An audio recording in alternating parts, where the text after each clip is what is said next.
सबसे पहले हम बात करेंगे फ्लो वेरिएबल और स्टॉक वेरिएबल के बारे में। इस फ्लो वेरिएबल और स्टॉक वेरिएबल के बारे में ऑलरेडी हमने चैप्टर 1 में बातचीत की हुई है, पढ़ा हुआ है, लेकिन एक बार फिर से देख लेते हैं। फ्लो वेरिएबल्स वो वेरिएबल्स होते हैं जिनको डिफाइन किया जाता है over a period of time. ऐसे वेरिएबल्स जिनमें एक टाइम डायमेंशन होता है उनको कहा जाता है फ्लो वेरिएबल। फॉर एग्जाम्पल, आपसे कोई आपकी ईयरली इनकम पूछे, आपकी मंथली इनकम पूछे, तो ये कैसे वेरिएबल्स हैं? ये फ्लो वेरिएबल्स हैं, बिकॉज इनमें टाइम का एक डायमेंशन है। ऐसे वेरिएबल्स जिनको डिफाइन किया जाता है over a period of time उनको कहा जाता है फ्लो वेरिएबल्स। और दूसरे होते हैं स्टॉक वेरिएबल्स। ऐसे वेरिएबल्स जिनको डिफाइन किया जाता है एक पर्टिकुलर पॉइंट ऑफ टाइम पे। फॉर एग्जाम्पल, आपसे कोई पूछे कि आपकी पॉकेट में at this point of time कितने रुपए हैं, तो ये कैसा वेरिएबल है? स्टॉक वेरिएबल है। आप बता दोगे कि 2000 रुपए हैं। फॉर एग्जाम्पल, आपसे कोई पूछे कि आपके पास में at this point of time कितनी इन्वेंट्री है, आप बता दोगे। तो वो वेरिएबल्स जिनको एक पर्टिकुलर पॉइंट ऑफ टाइम पर डिफाइन किया जाता है उन्हें कहा जाता है स्टॉक वेरिएबल, और वो वेरिएबल्स जिनको over a period of time define किया जाता है उनको कहा जाता है फ्लो वेरिएबल्स। बहुत सिंपल सी बातचीत है, इसके बारे में अपन ने चैप्टर 1 में भी पढ़ा था। फिर इसके बाद बात आती है रियल जीडीपी और नॉमिनल जीडीपी के बारे में, और ये आज का इंपॉर्टेंट टॉपिक है। रियल जीडीपी क्या होती है और नॉमिनल जीडीपी क्या होती है, इसके बारे में अपन बात करेंगे। लेकिन उससे पहले इन जनरल समझते हैं कि जीडीपी क्या होती है। हालांकि पिछले ही सेशन में अपन ने इसके बारे में पढ़ा था, लेकिन एक बार फिर से देख लेते हैं, चीज़ों को रिवाइज कर लेते हैं। देखो, जीडीपी क्या होती है? GDP is the total value of all the final goods and services produced. Total value of all the final goods and services produced within the domestic territory in a year. GDP क्या है? Total value of all the final goods and services produced within the domestic territory in a year is known as GDP. ये आपको पता होगा, याद होगा। ये जो जीडीपी है इसको दो बेसिस पे कैलकुलेट किया जाता है। एक तो मार्केट प्राइस के बेसिस पे और दूसरा फैक्टर कॉस्ट के बेसिस पे। मार्केट प्राइस के बेसिस पे जीडीपी को कैलकुलेट करने का मतलब क्या है कि जितने भी फाइनल गुड्स एंड सर्विसेज का प्रोडक्शन किया गया with in the domestic territory, उन सब की मार्केट वैल्यू ले लो। ये जो टोटल मार्केट वैल्यू होगी इसी को कहा जाएगा GDP at market price. Hopefully ये सारी चीजें आपको याद होंगी, आपको पता होंगी, पिछले ही सेशन में अपन ने पढ़ी है। अब अपन समझने की कोशिश करते हैं कि रियल जीडीपी और नॉमिनल जीडीपी क्या होती है। सबसे पहले हम बात करेंगे नॉमिनल जीडीपी के बारे में। नॉमिनल जीडीपी क्या होती है? The GDP calculated at price prevailing in the current year. और करंट ईयर इसमें इंपॉर्टेंट है। करंट ईयर में, प्रेजेंट ईयर में गुड्स और सर्विसेज की जो प्राइस है उस प्राइस पे जब जीडीपी को कैलकुलेट किया जाता है तो कहा जाता है nominal GDP. Nominal GDP is the GDP calculated at price prevailing in the current year. Current year में जो प्राइसेस चल रही हैं उन पे जब जीडीपी को कैलकुलेट किया जाता है तो उसे कहा जाता है नॉमिनल जीडीपी। इसका मतलब क्या है? इसको एक एग्जांपल से समझने की कोशिश करते हैं। मान लेते हैं कि हमारे पूरे इकोनॉमी में गुड्स एंड सर्विसेज के प्रोडक्शन के नाम पे सिर्फ टॉयज का प्रोडक्शन किया जाता है।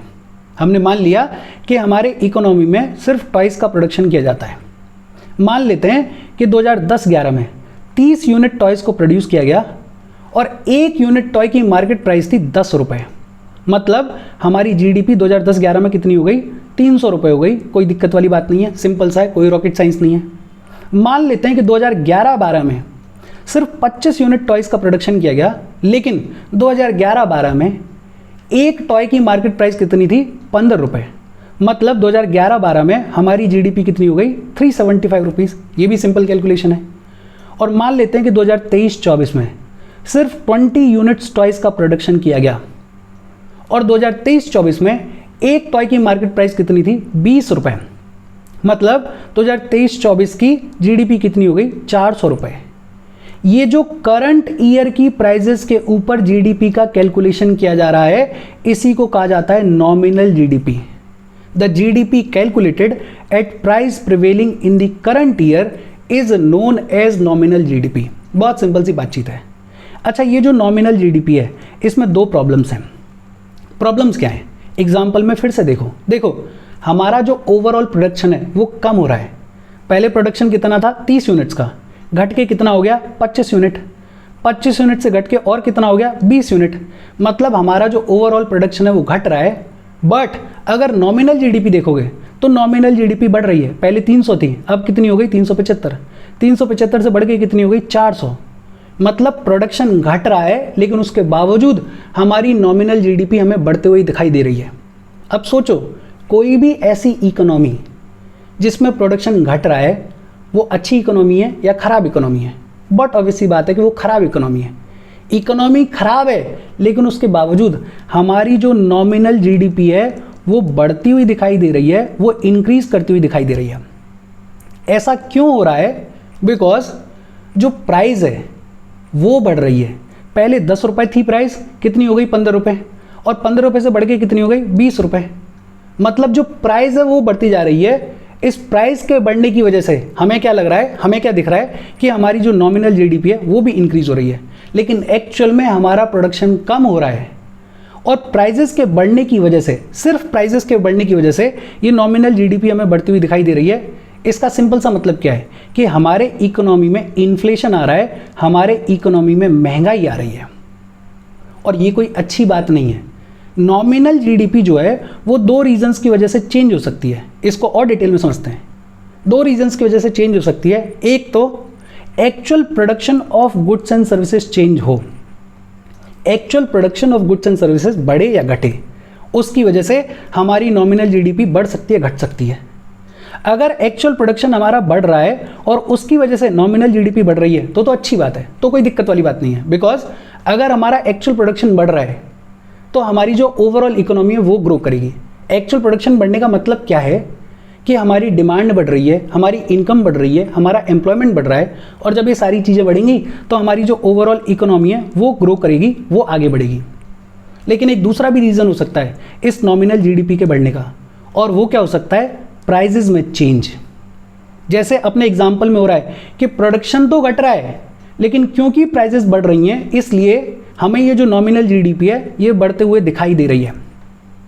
और अगर प्राइजेस के बढ़ने की वजह से हमें नॉमिनल जीडीपी बढ़ते हुए दिखाई दे रही है तो ये कोई अच्छी बात नहीं है। ये क्या दिखा रहा है कि हमारे इकोनॉमी में इन्फ्लेशन है, और अगर सिर्फ इन्फ्लेशन की वजह से हमें नॉमिनल जीडीपी बढ़ते हुए दिखाई दे रही है तो ये कोई अच्छी बात नहीं है। प्रोडक्शन भी अगर बढ़ रहा है तो कोई दिक्कत नहीं है, लेकिन अगर प्रोडक्शन बढ़ नहीं रहा है या प्रोडक्शन घट रहा है और आपका जो नॉमिनल जीडीपी है वो बढ़ते हुए दिखाई दे रहा है, उसका मतलब क्या है कि आपके इकोनॉमी में जो गुड्स हैं उनकी प्राइसेस बढ़ती जा रही है, आपके इकोनॉमी में इन्फ्लेशन बढ़ता जा रहा है। और इसी इन्फ्लेशन को डिस्काउंट करने के लिए, इन्फ्लेशन को हटाकर चीज़ों को देखने के लिए बात की जाती है रियल जीडीपी के बारे में, एक्चुअल जीडीपी के बारे में। Real GDP is the GDP calculated at price prevailing in the base year, और इसमें बेस ईयर इंपॉर्टेंट है। बेस ईयर में गुड्स एंड सर्विसेज की जो प्राइस थी उस प्राइस पे जब जीडीपी को कैलकुलेट किया जाता है तो उसे कहा जाता है रियल जीडीपी। देखो बेस ईयर क्या होता है, हमारी सरकार बेस ईयर डिसाइड करती है। जैसे अभी हमारे लिए बेस ईयर है 2011-12। ये जो बेस ईयर है इसको लेके भी 2-3 चीज़ें इंपॉर्टेंट हैं। एक तो ये जो बेस ईयर है इसको टाइम टू टाइम रिवाइज किया जाता है, इसको टाइम टू टाइम चेंज किया जाता है। फॉर एग्जाम्पल पहले बेस ईयर हुआ करता था 2004-2005, अब हमारा बेस ईयर है 2011-2012।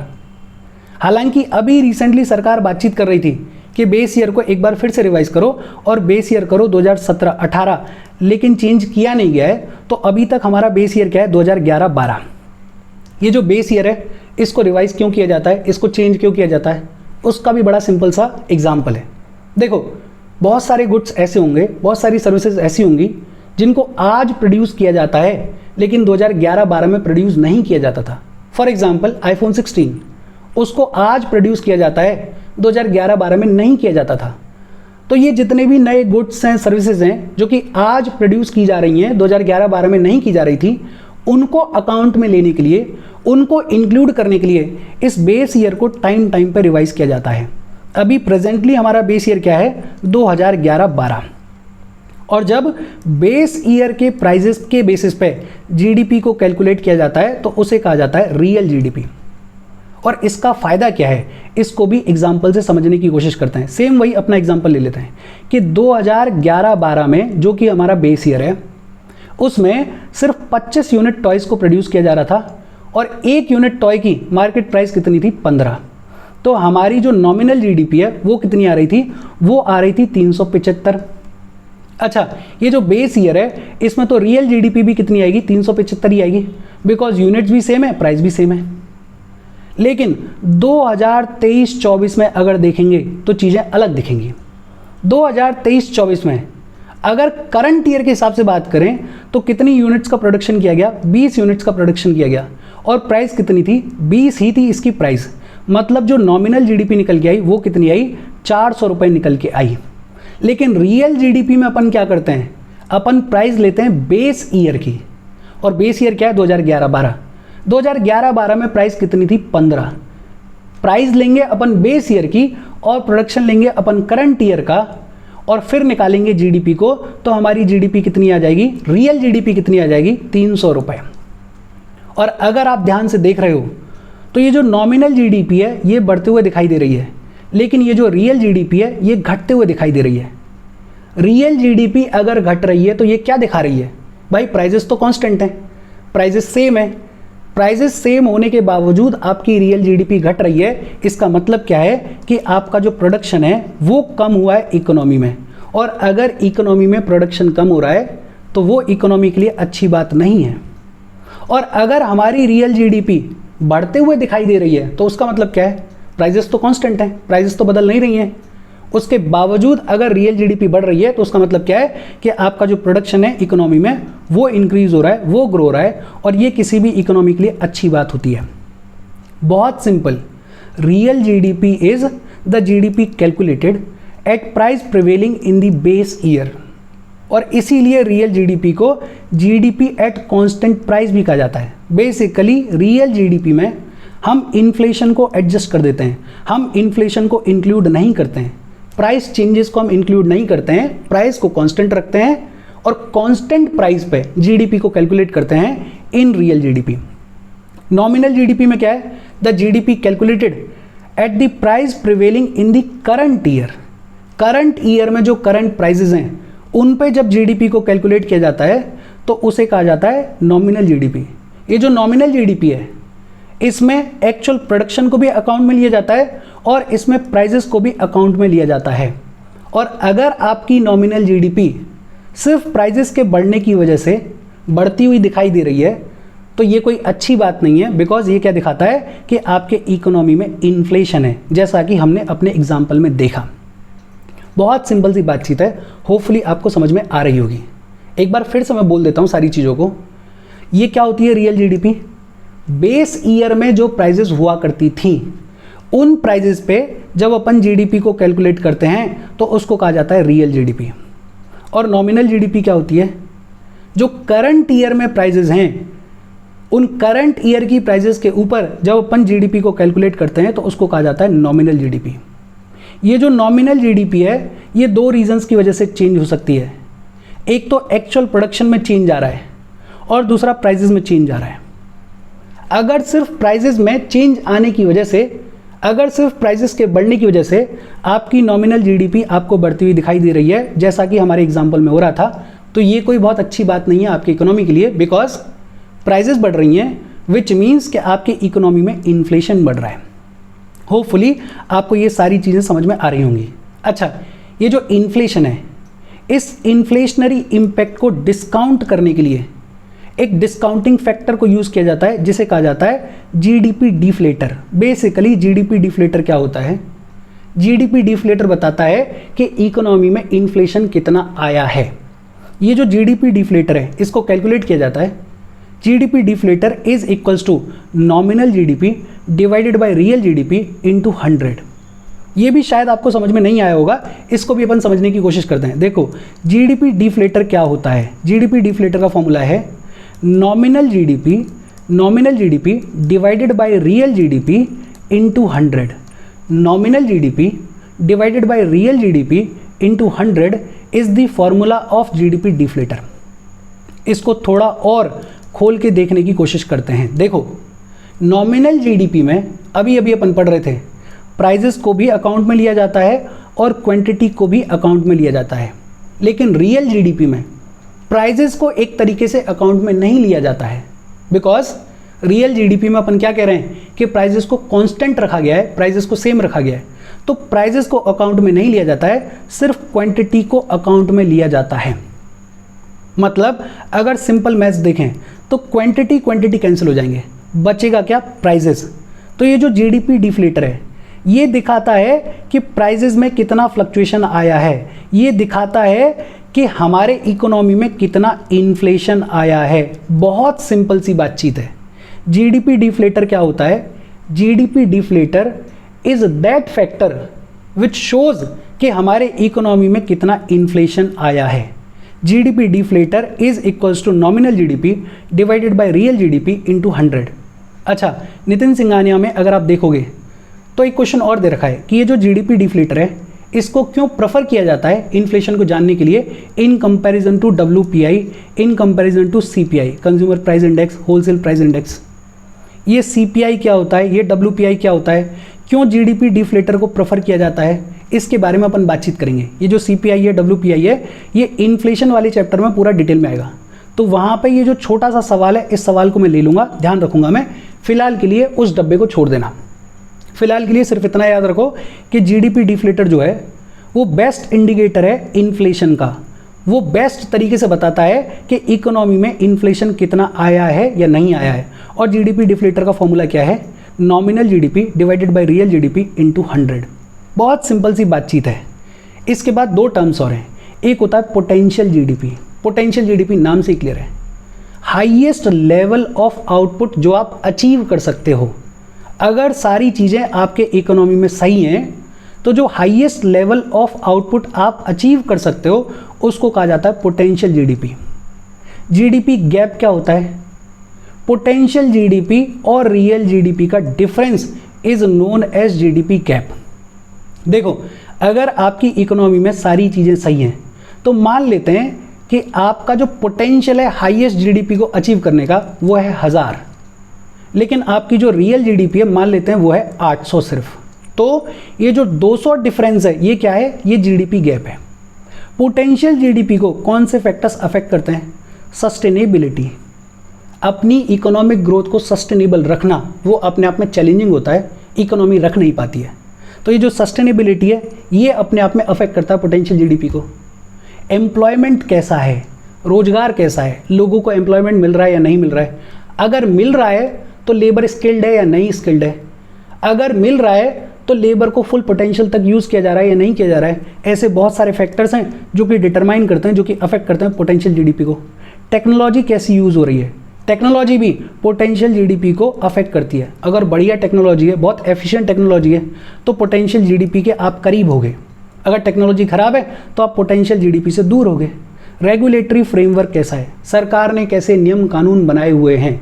अब सरकार बहुत ज़्यादा टैक्स लगा रही है, मतलब बहुत ज़्यादा स्ट्रिक्ट, बहुत ज़्यादा अजीब रेगुलेटरी फ्रेमवर्क है, तो वहाँ पे पोटेंशियल जीडीपी को अटेन करना अपने आप में डिफ़िकल्ट होगा। फिर फाइनली स्टडी करेंसी। जैसे हमारा रुपया है वो डॉलर के अगेंस्ट में फ्लक्चुएट करता है, तो आपकी करेंसी कितनी स्टडी है वो भी डिटरमाइन करती है कि आप पोटेंशियल जीडीपी के कितना करीब होगे। अगर ये सारी चीज़ें बढ़िया हैं, ठीक हैं, बढ़िया से ऑपरेट कर रही हैं तो आप पोटेंशियल जीडीपी के आसपास होगे, उसके पास जा रहे होगे। अगर इन सारी चीज़ों में कमी है तो आप पोटेंशियल जीडीपी से दूर रहोगे। बहुत सिंपल सी बातचीत है आज की बातचीत में टर्म रियल जीडीपी और नॉमिनल जीडीपी ये बेहद इंपॉर्टेंट है, इनको समझना आपके लिए ज़रूरी है। अगर ये समझ में आ गया तो आगे के लिए आपकी जो फाउंडेशन है वो थोड़ी सॉलिड हो जाएगी। छोटा सेशन रख रहे हैं अपन because real GDP, nominal GDP, इससे पहले अपन ने जीडीपी के बारे में बात की, फैक्टर कॉस्ट, मार्केट प्राइस वगैरह के बारे में बात की, जीएनपी के बारे में बात की। इन सारी चीज़ों को एक बार दिमाग में बिठाओ। जैसे जैसे बेस ले डाउन हो जाएगा वैसे वैसे अपन धीरे धीरे सेशंस को लंबा करने की शुरुआत कर देंगे। यहाँ तक कोई डाउट हो तो कमेंट करके पूछ लेना। Thank you very much.